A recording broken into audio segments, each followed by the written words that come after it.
Bismillahirrahmanirrahim. Assalamualaikum warahmatullahi wabarakatuh. Kami di sini ingin mempresentasikan hasil dari proyek akhir untuk mata kuliah Big Data sebagai tugas akhir semester. Di sini anggota kelompok kami beranggotakan yang pertama ada Tiara Widya dan yang kedua ada saya sendiri Agifah Nur Aziza. Selanjutnya akan disampaikan oleh rekan saya. Baik, pertama-tama yang kita lakukan yaitu mengambil data dari Kaggle. Yang kita ambil sekarang yaitu data penjualan perkebunan. Nah, kemudian yang kita lakukan yaitu data cleaning. Yang pertamanya, kita akan melihat 5 record baris pertama dari dataset. Kemudian selanjutnya, kita melakukan pengecekan terhadap struktur data dari setiap kolomnya.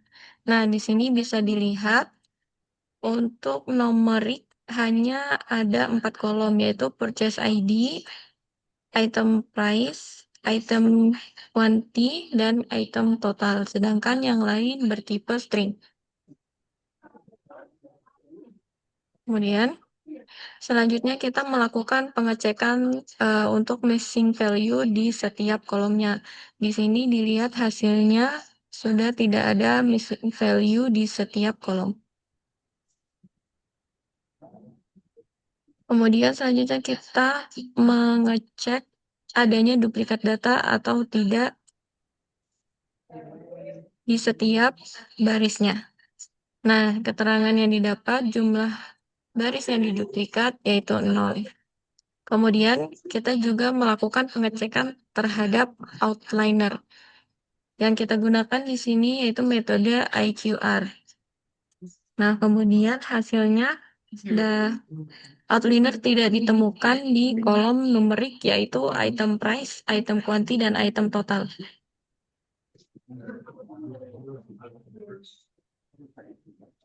Kemudian kita melakukan pengecekan value pada kolom purchase date. Nah, dilihat di sini ditemukan adanya format tanggal yang berbeda atau bercampur. Kemudian di sini tampilan dari value pada kolom supplier nama. Dilihat tidak ada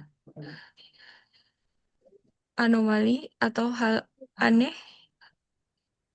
Kemudian melakukan pengecekan value pada kolom supplier type.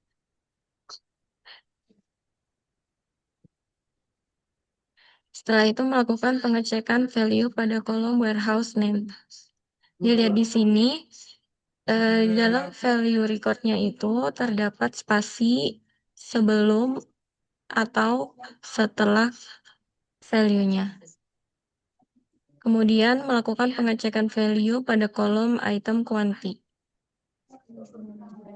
dan item total. Kemudian juga melakukan pengecekan value terhadap kolom item type dan item price. Nah, dan melakukan cleaning data dengan menghapus spasi di awal atau di akhir value pada kolom warehouse name.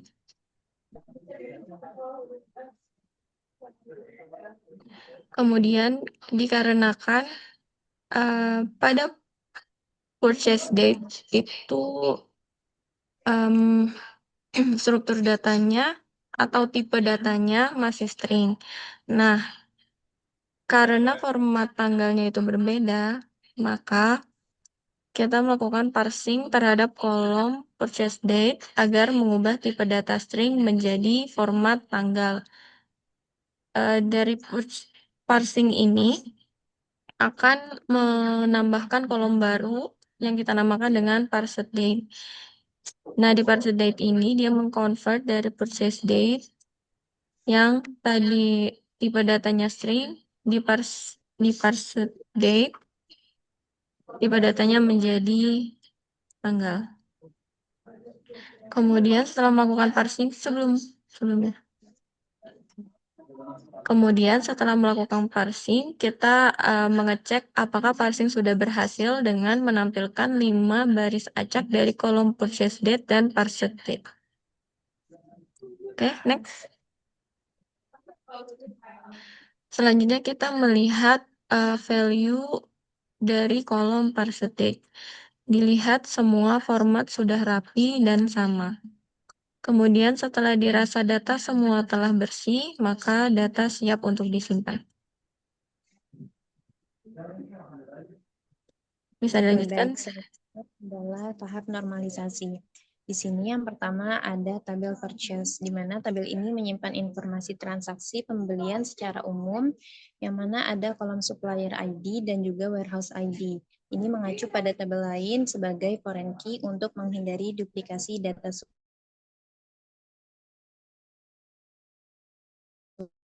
tabel purchase detail. Tabel ini menjembatani antara transaksi dan barang, karena satu transaksi bisa melibatkan lebih dari satu barang.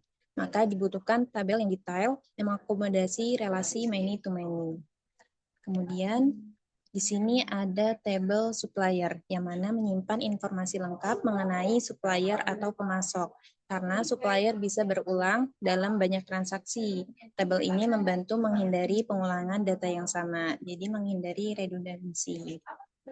Kemudian di sini juga ada tabel item barang. Di sini tabel ini ada item ID, item name, item type, dan juga item price, yang mana menyimpan informasi detail mengenai item barang yang dibeli. Kemudian tabel ini memisahkan item dari transaksi agar tidak redundan. Dan di sini ada tabel warehouse, yang mana berisi data gudang tempat barang disimpan atau dikirim, dan setiap gudang memiliki warehouse ID yang unik, jadi nggak ada yang sama.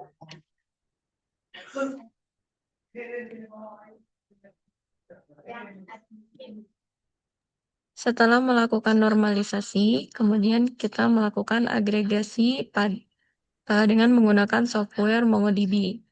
Agregasi yang kita pilih di sini ada 5 fungsi, yaitu yang pertama sum untuk menjumlahkan nilai, kemudian average untuk rata-rata nilai, kemudian max untuk melihat nilai maksimum, kemudian fungsi min untuk melihat nilai minimum, dan fungsi group untuk mengelompokkan data. Nah, di sini adalah output hasil dari kode agregasi yang kita terapkan.